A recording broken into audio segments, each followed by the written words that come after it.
Avocat sempiternel de tout ce que la terre compte d'experts en génocide prend donc à bras le corps le dossier libyen.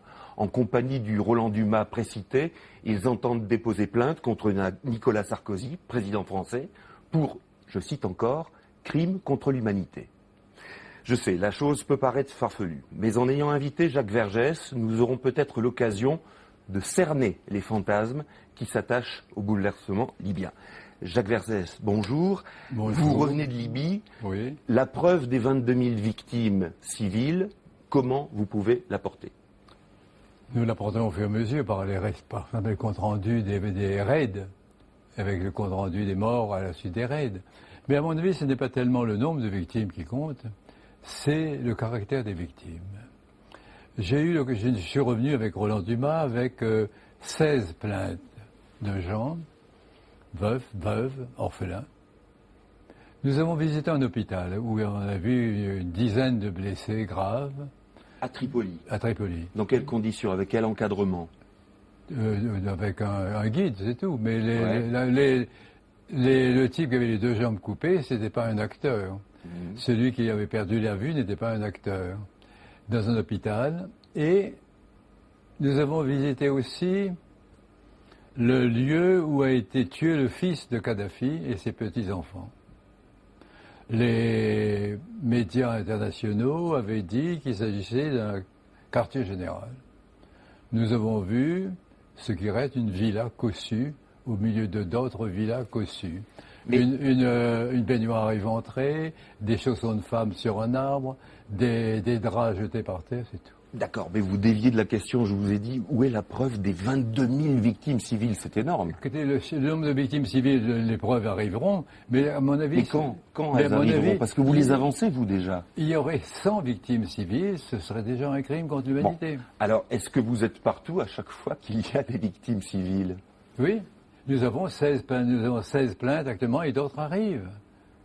Bon, et surtout, ce qui est grave, c'est que ces victimes ne sont pas des militaires. Ces victimes, c'est de braves gens. Est-ce que vous connaissez les victimes civiles qui ont été tuées par l'artillerie de Kadhafi? Alors là, c'est un système de compensation que j'ignore. Pas du tout. Moi, vous regardez les victimes de ce que vous appelez un peu l'impérialisme américain, non? Non, ce que j'appelle les insurgés poussés par la France. Ouais. Ça veut dire par l'Occident. Par M. Bernard-Henri Lévy, entre autres. Bon. C'est-à-dire, précisez, Bernard-Henri Lévy, écrivain envoyé là-bas par le président, substituant le ministre des Affaires étrangères. Et depuis, le ministre des Affaires étrangères, Alain Juppé, a agi aussi dans ce sens-là. Je ne l'en félicite pas. Mais pourquoi vous défendez un régime comme celui de Kadhafi? Mais je ne défends pas un régime. Vous avez dit que vous étiez prêt à le défendre. Je ne défends pas un régime, je défends des veuves, des orphelins et des veufs. Ah, vous avez dit que si Kadhafi était dans l'embarras, vous étiez prêt, vous, avocat, problème, mais à le défendre. Il n'y est pas pour l'instant. Mais pour l'instant, donc, si je suis revenu de là-bas, c'est avec 16 plaintes de gens qui ont été tués sur place, des civils, et pourquoi ont-ils été tués? Ils n'ont rien fait. Parce qu'ils sont libyens dans la région contrôlée par le gouvernement. On veut appliquer là-bas ce qu'on appelle, ce que les nazis appelaient la guerre absolue. Attendez. On tue le plus possible de civils pour que le gouvernement capitule. Et vous, c'est la défense de rupture que vous nous faites là, parce que quand vous dites les nazis appelaient cela de telle sorte, vous avez aussi défendu un nazi qui était Klaus Barbie. Oui. Alors en quoi est-ce cohérent comme parcours? Alors non, c'est pas cohérent. Bon, non, c'est pas cohérent. La question que vous posez se pose. Elle m'a été posée à Tripoli lors de ma conférence de presse par le correspondant de Washington Post. Et je lui ai dit, je vous demande de reprendre ma réponse. Je suis d'abord content, c'était au correspondant que je disais ça, c'est pas à vous, que je n'ai pas évoqué Barbie, vous l'évoquiez. C'est-à-dire que lorsque je parle des crimes commis ici, vous pensez à un nazi. Et vous avez raison. J'ai défendu Barbie, pourquoi? Parce que je voulais dire aux Français qui menaient la guerre d'Algérie, aux Américains qui faisaient la guerre au Vietnam. Cet homme, c'est votre sosie. C'est votre image. Vous êtes en train de vous condamner vous-même. Alors, vous, qui êtes-vous dans cette histoire? Parce qu'au fond, c'est ça qu'il faudrait faire. On n'a pas le temps, mais c'est la psychanalyse de Jacques Vergès. Vous êtes l'anticolonialiste qui défend les néocolonialistes comme Kadhafi, qui affament et qui sont des dictateurs, mais écoutez, qui ont singé, qui ont reproduit le colonialisme. Ne parlons pas de néocolonialisme, évidemment. Qui dirige la junte de Benghazi? Un ancien ministre de Kadhafi. La junte? Un ancien ministre de Kadhafi. Oui. Alors ne dites pas que c'est un démocrate pur jus, si vous contestez cette qualité à Kadhafi. Pourquoi vous évertuez-vous à défendre toujours des personnages qui sont au fond des sosies précisément de ce qu'a été le colonialisme? Kadhafi, c'est quoi? C'est quelqu'un qui a affamé son peuple comme l'ancien colon avait affamé ce peuple-là. Non, c'est actuellement, qu'est-ce qui se passe? On essaye de chasser quelqu'un pour prendre le pays et l'exploiter. Mais qui est Kadhafi? Écoutez, en novembre, ne tournons pas autour du pot, en novembre, il y a une réunion à Paris, à l'hôtel Concorde, entre des traîtres libyens et des hommes d'affaires français. Qu'est-ce que vous voulez dire par traître libyen? Des Libyens prêts à s'insurger. Donc traître à Kadhafi. À Kadhafi. C'est plutôt une vertu d'être traître à Kadhafi. Appelons-le des héros si vous voulez, ou des saints. Des hommes d'affaires français, M. Bernard-Henri Lévy. Tout ce monde préparé depuis novembre. Parce que, ne mélangeons pas les choses. En Tunisie, il y a eu un raz-de-marée populaire. Le gouvernement a été remplacé par un océan humain. Et que faisait la France à ce moment-là? Elle faisait une petite opération immobilière. Bon, c'est pas très glorieux. En Égypte, là, vous faites allusion à l'ancienne ministre des Affaires étrangères, Michel Alliot-Marie. Exactement. Vous avez compris tout de suite. En Égypte, merci. Une marée populaire renverse le gouvernement. Le Premier ministre français était l'invité du dictateur. Vous voulez dire qu'en Libye, il n'y a pas de légitimité populaire au mouvement, c'est ça? Il n'y a pas eu un mouvement populaire qui ait renversé le régime, non, comme en Tunisie ou en Égypte. Est-ce que vous maintenez... Et puis si on essaye de les armer. Est-ce que vous dites que Kadhafi a été une panacée universelle pour son peuple, oui ou non?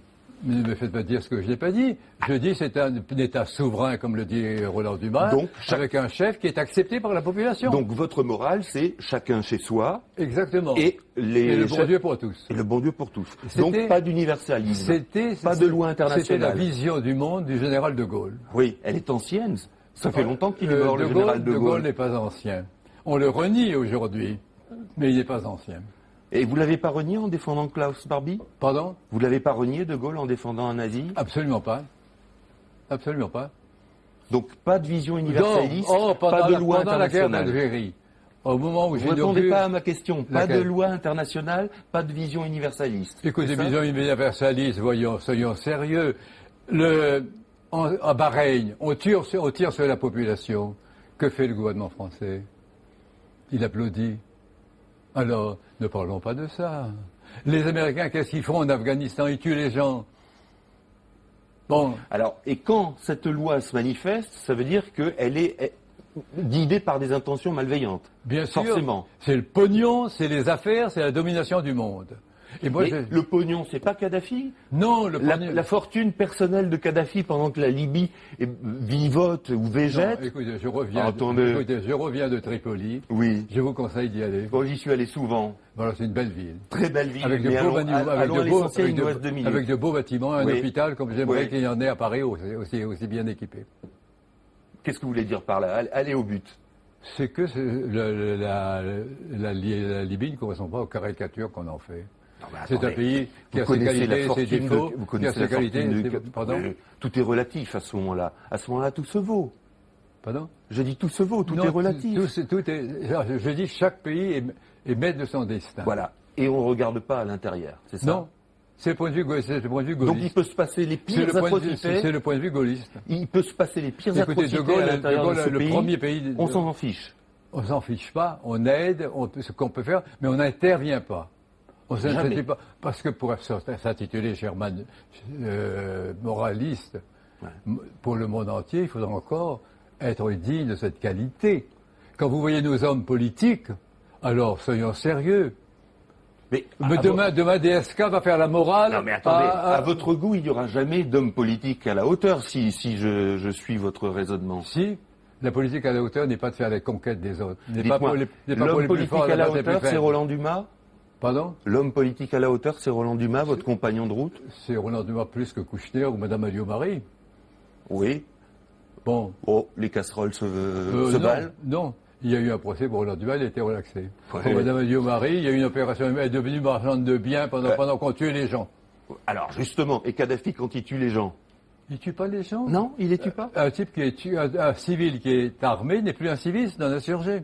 Oui, mais bien avant que la guerre démarre, il y a bien des gens qui disparaissent en Libye. Oh, ben, c'est pas seulement en Libye. Alors, malheureusement... Écoutez, en ce moment, ce sont les Américains qui font la morale. Guantanamo, c'est la morale. Non, c'est pas la morale. Abu Ghraib, où on a vu des hommes mourants, nus, tirés par une laisse par des jeunes femmes. Vous faites bien sûr exactement ce que vous me reprochiez au départ, c'est de faire de la compensation. Et on va malheureusement devoir se quitter là, parce que c'est la fin, et je vous remercie infiniment d'avoir participé à ce débat relativement animé. Et moi, je vous remercie infiniment parce que nous avons échangé des mots, mais l'omerta est brisée.